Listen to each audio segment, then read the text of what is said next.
Members of the NPP have taken to the streets of Accra to protest what they describe as selective justice under the current administration.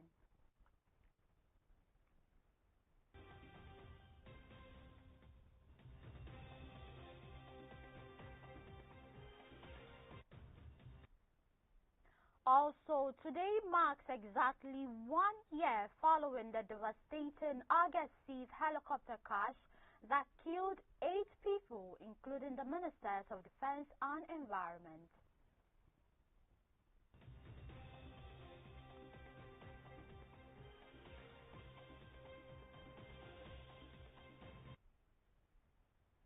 And on the international front, Russian strikes on eastern Ukraine have killed at least 6 people overnight, local authorities have said.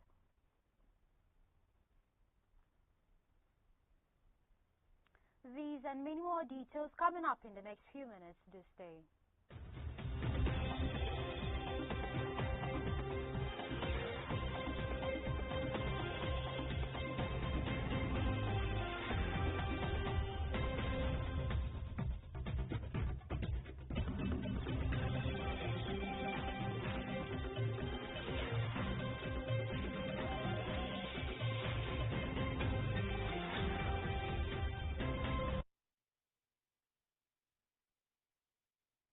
Thanks for staying. You're watching Baina Midday and streaming live on Facebook and on YouTube at Baina TV. Now to our very first story. Members of the New Patriotic Party have taken to the streets of Accra to protest what they describe as selective justice and the abuse of state institutions under the current administration. The demonstration, dubbed Democracy Under Attack, has drawn leading party executives, Minority Leader Alexander Afenyo-Markin, former government officials, and hundreds of grassroots supporters.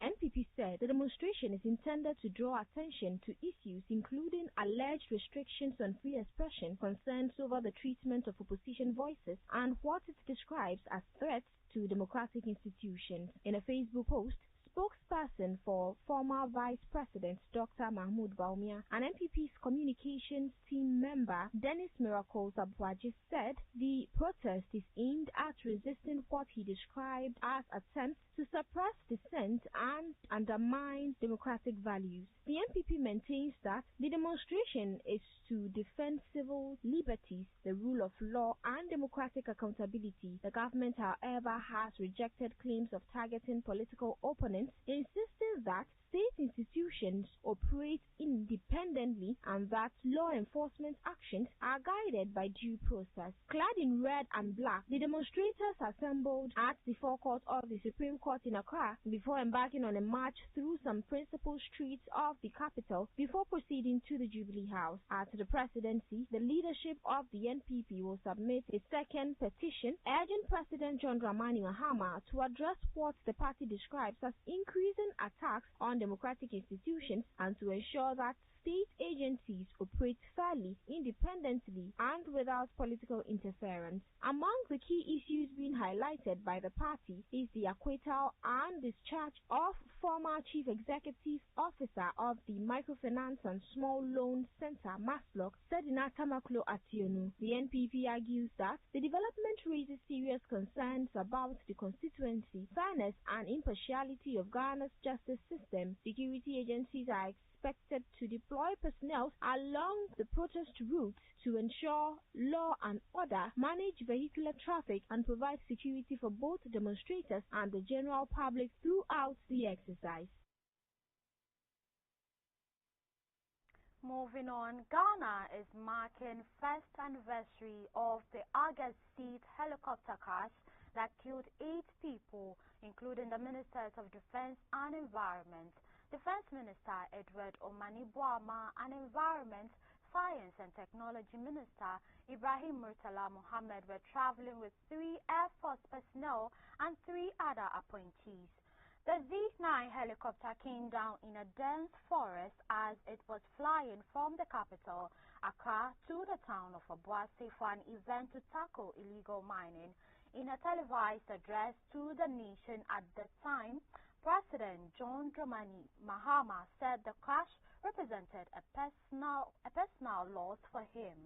The other civilians who died in the crash were former Obuasi East parliamentary candidate Samuel Abuaje, Deputy National Security Coordinator Limona Muniru, and National Democratic Congress Vice Chairman Dr. Samuel Sapon.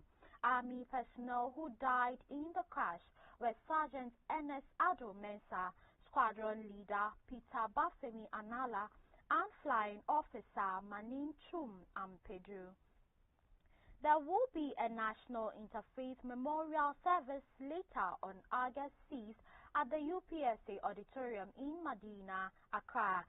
President John Dramani Mahama, who serves as Commander-in-Chief of the Ghana Armed Forces, and Vice President Jane Nana Opoku-Agyeman, who chairs the Armed Forces Council, are both expected to attend.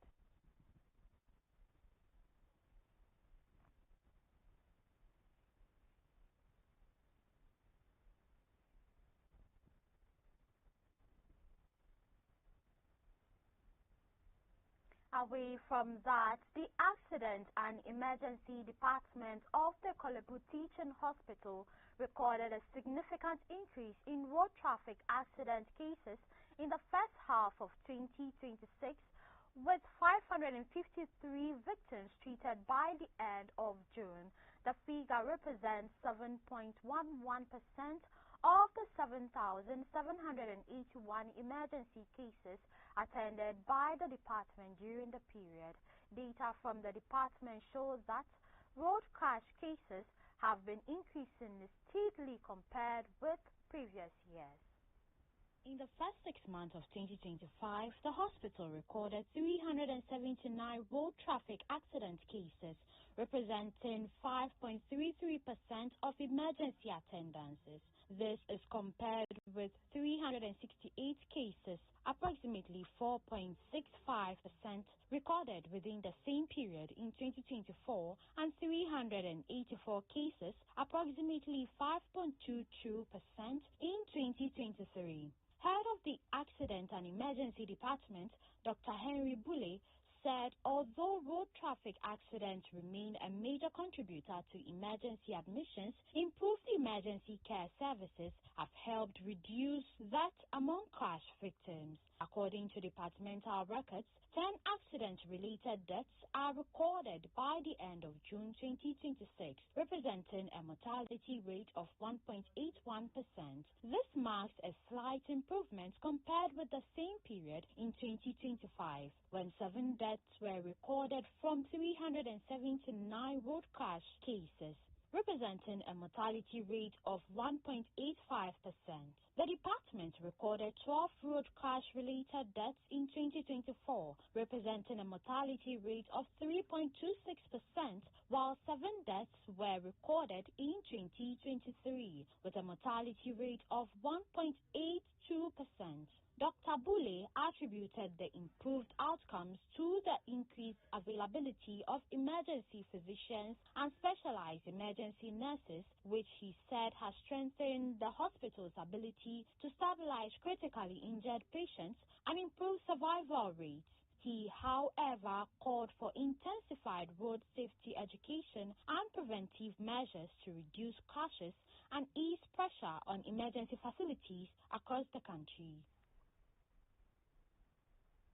Moving on further in today's bulletin, lawyers representing Abdul Hanan Wahab and former National Signals Bureau Director General Kwabena Edubuahin have written separately to the Chief Justice protesting the decision to allow their criminal trials to proceed during the judicial legal vacation. The two legal teams, led by former Attorney General Godfred Yeboah-Dami for Abdul Hanan Wahab and Samuel Atachia for Kwabena Edubuahin, contends that commencing the trials during the vacation is inconsistent with long-standing judicial practice and the rules governing the sittings of the Superior Court. In their respective letters dated August 5th, the lawyers informed the Chief Justice that they would not participate in proceedings scheduled during the legal vacation. In a letter on behalf of Abdul Hanan Wahab, Dr. Dami said the trial judge informed the parties at the previous sitting that they had received authorization to hear the case during the vacation and advised that any concerns should be directed to the Chief Justice. The letter argues that the trial had not yet commenced before the vacation and therefore should not be listed for hearing during the period. According to the defense, the decision departs from established practice under which High Court business is ordinarily conducted during the regular legal term, except in limited circumstances. Similarly, Samawata Echia, acting for Kwabena Edubuahin, objected to the vacation hearing, arguing that there were no exceptional circumstances warranting the matter being heard during the judicial recess. The lawyers contended that criminal trials that have not commenced should not ordinarily be initiated during the legal vacation and insist that the scheduled hearings should instead take place when the court resumes their regular sitting. Both legal teams have consequently notified the Chief Justice that they will not attend proceedings scheduled during the vacation. The development introduces a fresh procedural challenge in the two high-profile criminal cases, with attention now turning to whether the Chief Justice or the trial court will respond to the objections raised by the defense. You're still watching Baina Midday News. We'll go for a quick break, after which we'll bring you business and more these days.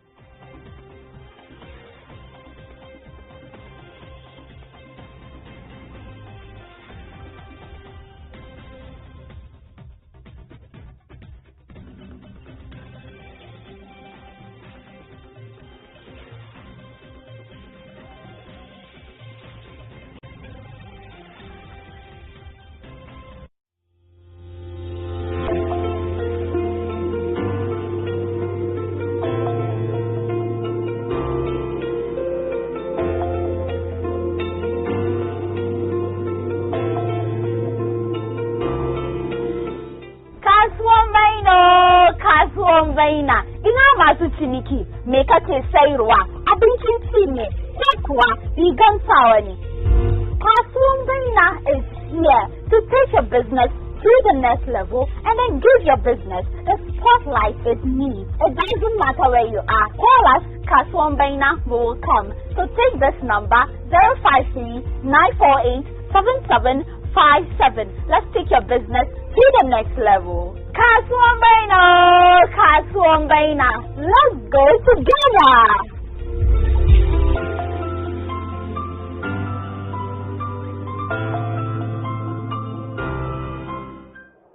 Allahu Akbar, Allahu Akbar.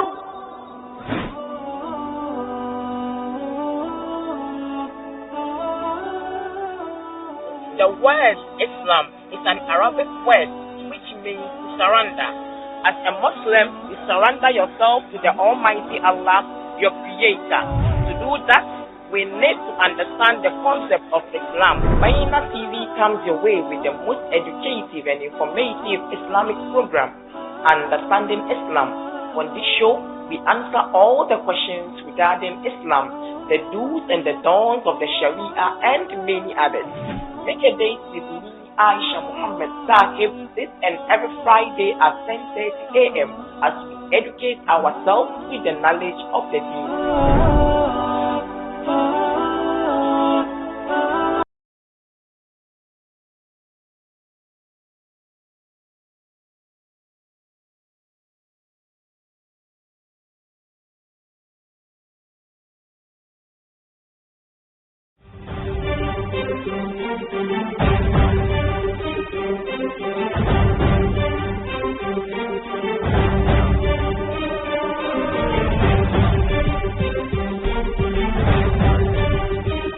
Kada ku rasa shirin siyasa da kuka fi so tare da Aminu Naomi show Wednesdays and Fridays at 8 p.m.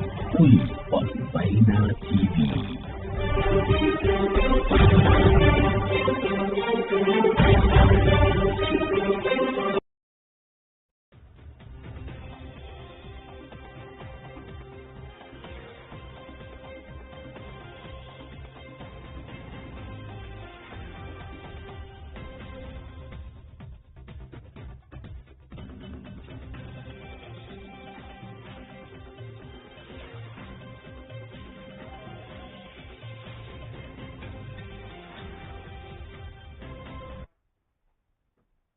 You're welcome back and thanks for watching. If you just tuned in, you're watching Baina Midday News and we're streaming live on Facebook and on YouTube at Baina TV. Now let's delve into the world of business. And diesel and petrol remained Ghana's largest imported commodities in 2025, underscoring the country's continued dependence on imported petroleum products despite ongoing efforts to strengthen domestic refining capacity and improve the external trade balance. New data from the Ghana Statistical Services 2025 Annual International Merchandise Trade Statistics report shows that diesel imported for the Tema Oil Refinery was Ghana's single latest import, valued at 28.46 billion Ghana cedis, accounting for 11.2% of the country's total import bill. Light oils, including motor spirits, ranked second with imports worth 23.24 billion cedis, representing 9.2% of total imports. Combined, diesel and petrol imports reached 51.7 billion cedis, accounting for more than 20% of Ghana's total imports in 2025, and highlighting the significant impact of energy demand on the country's import expenditure. The figures reinforce the strategic importance of expanding domestic petroleum refining and reducing reliance on imported fuel to ease pressure on Ghana's foreign exchange reserves and improve the country's trade position. Beyond petroleum products, used vehicles with engines between 1,000 cubic capacities and 1,500 capacities, self-propelled bulldozers, processed cereal grains, and frozen chicken. According to the report, the top 10 imported commodities accounted for 34.3% of Ghana's total imports, while all other imported goods represented the remaining 65.7%. Overall, Ghana's total import bill reached 253.23 billion cedis in 2025. The composition of the country's import basket reflects the continued dominance of energy, transport equipment, and industrial inputs in Ghana's external trade. However, the data also highlights persistent structural challenges, including the country's reliance on imported refined petroleum products and capital goods, despite ongoing investments in local refining, industrialization, and import substitution.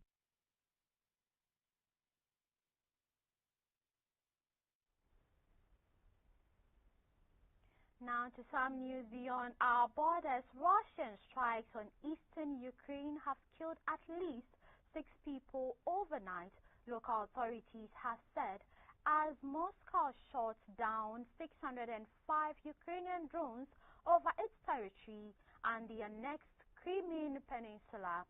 Rescuers worked on Thursday to douse fires and clear debris in Balaklia in the eastern Kharkiv region after Russian strikes on homes killed 3 people, authorities said on the Telegram messaging app.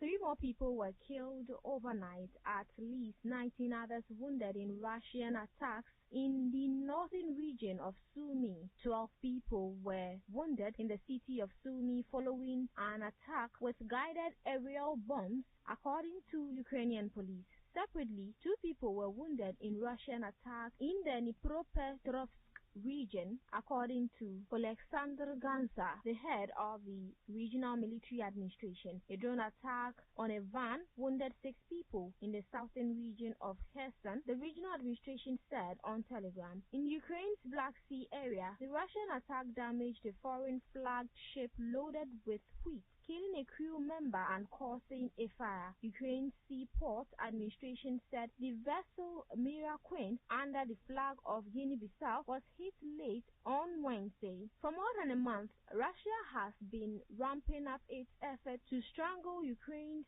trade and export routes, launching nearly daily attacks on the country's Black Sea ports. At least 20 warehouses owned by the company have been attacked since July 18. Kyiv alleges that the online retailer, Russia's largest, plays a crucial role in Moscow's war efforts by supplying dual-use items that can be used for military purposes. Later on Thursday, Ukrainian President Vladimir Zelensky said the military hit 2 oil refineries deep inside Russia, the Bashneft Novil refinery in the Republic of Bashkortostan and the Salvanet Yanus refinery in the Yaroslavl region.